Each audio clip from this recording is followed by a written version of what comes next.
I heard about a judge in his late 80s, completely demented, but still occupying his position, neglecting his workload, and innocent people suffering because of it.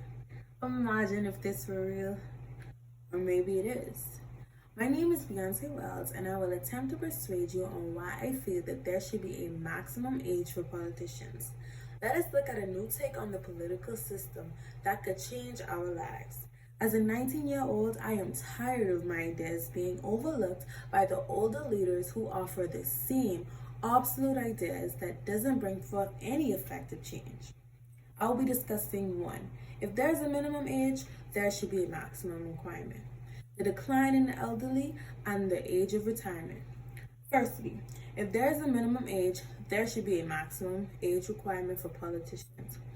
All public office positions and political positions of power has a minimum age requirement, the lowest being 18 years of age.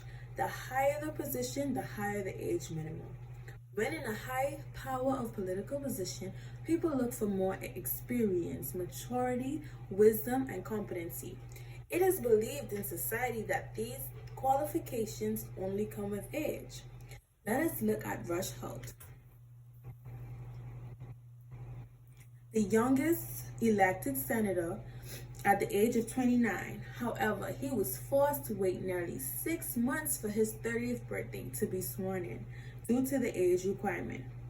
The age requirement was written in the Constitution centuries ago, an outdated system that must be fixed.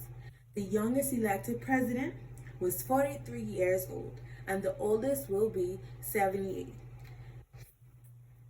The top 10 oldest members of the current United States Congress are all 80 years or older. Age requirement must only apply to young people. This shows me that the higher political power range between 40 to 80 or beyond 80. We should consider a system of an age requirement for politicians between 25 to 70. The age 25 because at this age you are an legal adult, and it is estimated that college education will be completed around this time. This also accounts for a little bit of experience. The age 70 because it is well over the considered age of elderly, and it is also into the traditional age of retirement. Which brings me to my second point. Retirement is the age where one decides to leave the workforce and enjoy his or her life. This is because typically after a certain age, your work productivity slows. You are normally slower, weaker, and more tired or have difficulties with memory. Another reason is because after so many years of work, it has become a common practice to enjoy your life without working. But why isn't there a maximum requirement for politicians? Is this not the biggest job of all? It is stressful, tedious, and affects lives. In the year 2020, we have major and newly discussed decisions to be made about the spread and management of COVID-19, marital rape, abortion, same-sex marriage, and racial issues. Politicians must stay current on issues affecting our community and the nation. But the same issues continue to be addressed. This is because they are stuck in a time not accepting change and new ideas. I feel this is because we need to make more room for younger politicians and less for seniors above a certain age. And are we simply ignoring health factors associated with elderly aging? My final point. The decline in the elderly.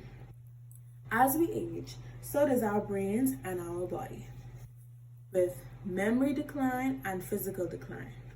Mayo Clinic details with age, bones tend to shrink in size and density, weakening them and making them more susceptible to fractures. You might even become a bit shorter. Muscles generally lose strength, endurance, and flexibility, factors that could affect your coordination, stability, and balance. It is also described age memories as thinking skills as your brain goes under changes as you age, and they may have minor effects on your memory and thinking skills. For example, healthy older adults might forget familiar names or words, or they find it difficult to multitask. How many times have your grandparents or parents attempt to call your name but instead listed other relatives in search of the correct name? Have you ever watched a flower or fruit age? Even with proper care, it is inevitable that it will change. Others may oppose my argument by saying, it is illegal to discriminate against age. Besides, older people have more wisdom and experience. We trust them. I believe wisdom and maturity comes with experience and observation, not age. I also believe that age discrimination is only a matter, it seems, when it comes to the elderly.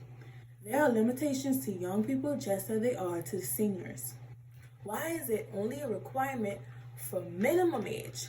Effectiveness can lessen with age. After a certain age, this wisdom can become outdated. A requirement based on health, mental competency, modern, innovative, and effective decision making is not discrimination. If it was discrimination, then a 15-year-old would be eligible for president.